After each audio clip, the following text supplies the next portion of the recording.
I'm like overthinking how to begin this video, so I think I'm just gonna say hello, welcome, and today I'm talking about books. I just finished my very first book of 2026, and that was Erving Goffman's The Presentation of Self in Everyday Life. Erving Goffman was a Canadian-born American sociologist. I think he was considered one of the most influential sociologists of the 20th century. And this book, I think, is like sort of the introduction that lays out like his biggest contribution to the field of sociology. I'm not like a sociologist or someone that like has studied sociology like in school or anything meaningful, so I'm kind of engaging with this type of work just as a fun hobby, and thus I may not be like the best person to explain it. But sort of how I understand this book is it examines the ways in which human relationship unfolds, the ways we interact with one another through a dramaturgical like lens, which is to say looking at interactions between people and kind of putting it under this framework where we have performers and characters that they're putting on through their performance, and we have an audience, and then like people are kind of corroborating and colluding on like teams of performers, teams of an audience in order to maintain the definition of a situation, which you could also say in today's speak perhaps that it's like a way of kind of keeping the vibe and agreed upon understanding of like what is going on, basically. Think about like a husband and wife who invite over some friends for dinner. So already we have our teams. We have the husband and wife duo that are kind of functioning as one team to put on some sort of front or achieve some sort of impression of like perhaps their home life, like the quality of their marriage. And then you have their guests who are kind of the audience, who are coming into this stage, this set, and taking in the performance of the husband and wife and kind of doing what they can on their end, typically to like help like foster the impression and maintain the impression that the husband and wife are trying to give. Throughout this book, it's like we're kind of given examples of these sort of like place settings. It's very detailed. He looks at like little micro interactions that like I wouldn't even think to put I guess like a name to. Another example that comes to mind that I thought was really funny is like whenever you're in public, like having a somewhat private conversation with someone, and let's say you're like sitting at a restaurant and there's like a booth like behind you with people sitting in it.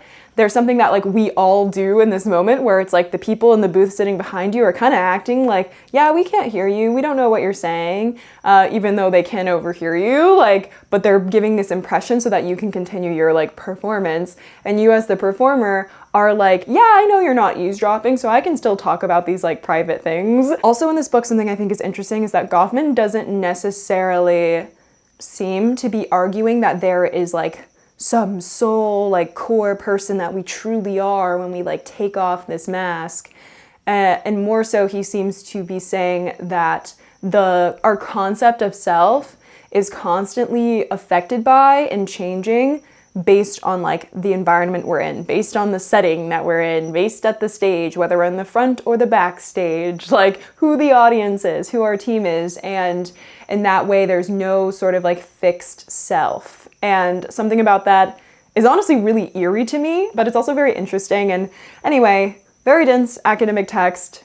Really don't know if I explained it at all well, but if it's even minorly interesting to you, I think it's a worthwhile like challenging read. Fair warning that there are some very like kind of antiquated, like did not age well examples in this book that I think, just has to do with the time it was published. I believe it was like the late 50s or early 60s. So, read it with your taking everything in context cap on. But I liked it. The other book that I finished recently was for my book club, and that is The Woman in White by Wilkie Collins. The Woman in White is a narrator mystery novel, starting out with Walter Hartwright, who's a drawing master that is hired to teach two young women how to draw and create art in the English sort of seaside. And on the night of his journey to Limmeridge House, where he'll be staying with them, he comes across a mysterious sort of like frazzled and eerie seeming woman and white. And from meeting her and then going to Limerick House, I will say that a big conspiracy unfolds. That is all I'll say, because I think it is like worth reading, kind of like going in blind to the plot. But this was such a fun read. It was our second book club pick after Middlemarch, which I also really loved and talked about. There are lots of twists and turns throughout this novel, some of which I think you can kind of see coming, but other ones that genuinely did surprise me. And I was impressed by how engaged I was, considering, again, like how old this book is. It's from the 1860s, which is actually crazy. Like, that's actually crazy. I'm kind of having like a whoa. It's such a fun, like fairly, I would say like medium to quick paced read. I really enjoyed like reading all of the different like characters' voices. That's what I think Wilkie Collins is like maybe in particular sort of like known for with his writing style, is like building very elaborate characters. Like you have a real sense of how they look, how they move, and how they sound. This was such a delight to read. Certainly no Middlemarch, but still really enjoyed it. I also have like this huge stack of library books behind me that like I don't think any of them are gonna get read. I've reached my max amount of renewals, so I don't think I'm gonna get through all of them, but I did decide I would finally read Sally Bruno? Whoa. I did decide I would finally read Sally Rooney's Intermezzo, which I have been wanting to read for a long time, and I just haven't really gotten around to it. And I have hit my max renewal on this book as well. And so I think that this will be my book of the weekend. I think I'm gonna read this on the train today. I have a few bookish errands to run. I'm also gonna go to the Met Cloisters. That's like the big event of the day, actually. I've been really wanting to go see this exhibit that's on right now, Spectrum of Desire. It's gonna be a nice day today, I hope, even though it's gloomy as hell right now. My foot is asleep. Oh my God. All right, let's go.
Look how like thematically appropriate my pajama top is.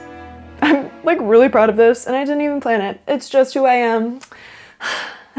I'm home now. I've been home for a few hours. After going to the Met Cloisters and going to Barnes & Noble, I came home, did a little workout, and had some dinner, cleaned up. And before I lock into my movie for the evening, which I don't know what I'm gonna watch, I just know it needs to be a Japanese film because I'm like kind of tangentially on the side doing the Japanuary Letterboxd challenge with my friend, and he's already watched the second movie, so I need to like catch up. But before I do that, I did want to do a little like haul of sorts. Just my library book and a little treat I got from the Met, basically.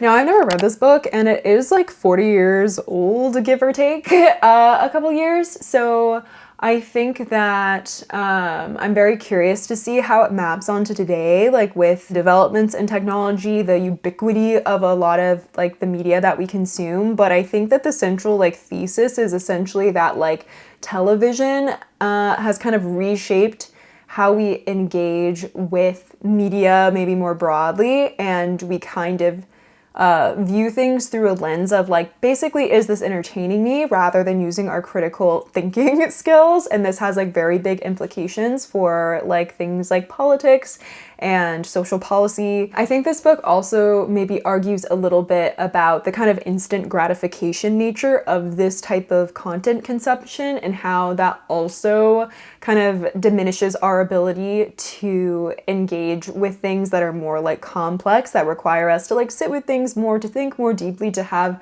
bigger conversations, because they don't have just like simple, obvious answers or solutions. We'll see what this book really entails when I get into it, but it makes me think of the concept of like bread and circuses, and that kind of like, isn't it like an ancient Roman like quote or something about basically like you can keep the masses distracted from what's going on, like with free bread and entertainment. So anyway, this is very interesting to me, and it's also quite a short read, so I feel like if I, get started on it soon, like it shouldn't take me terribly long to get through, so I'm really looking forward to diving into this. My last two little items to share are not library items, but I did get a little something from the Met Cloisters gift shop. I justified it by the fact that it was only $6, and I've been needing a magnet for my fridge to hold up some cute photo booth photos that I have with my friend.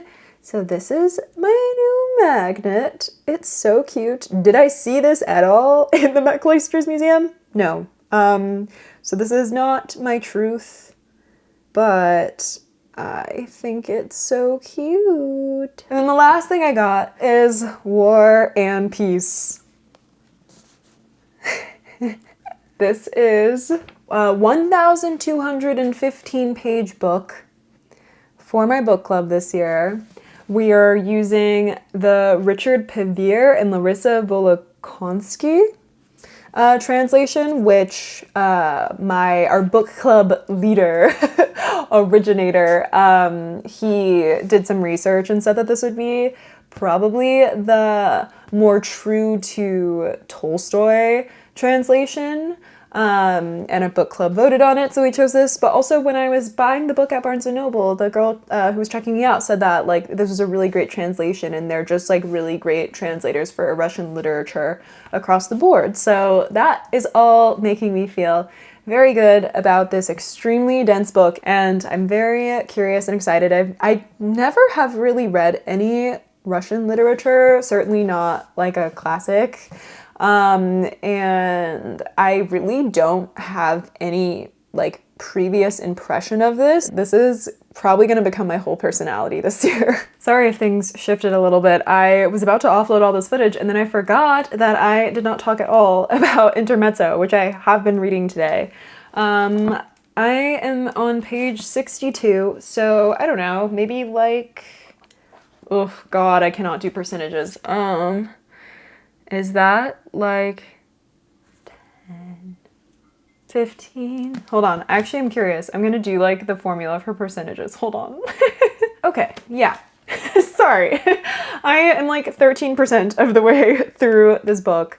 Whenever I first started it, I was like not sure about it, to be honest. Like the voice for our character Peter, his I guess internal like monologue that we're hearing is just like a little bit stark, and was like a bit just like difficult for me to get into, like the rhythm of his voice, and so I was kind of concerned. But as I continued reading and heard more of like Ivan's voice and Margaret's, the tone, I guess, like of the whole book and the mood and the kind of poetry of the atmospheres that Sally Rooney creates started to like kind of click in my brain, and I was starting to feel the rhythm of everything again. I'm now like very thoroughly enjoying it, and I have like such a visual of it playing through my head as I'm reading, and that's not always the case. Like I kind of will have like a vague, kind of like blurry, like foggy, like silhouette and shapes always like in my head when I'm reading fiction, but I feel like this is coming through like so clearly in a way that makes me,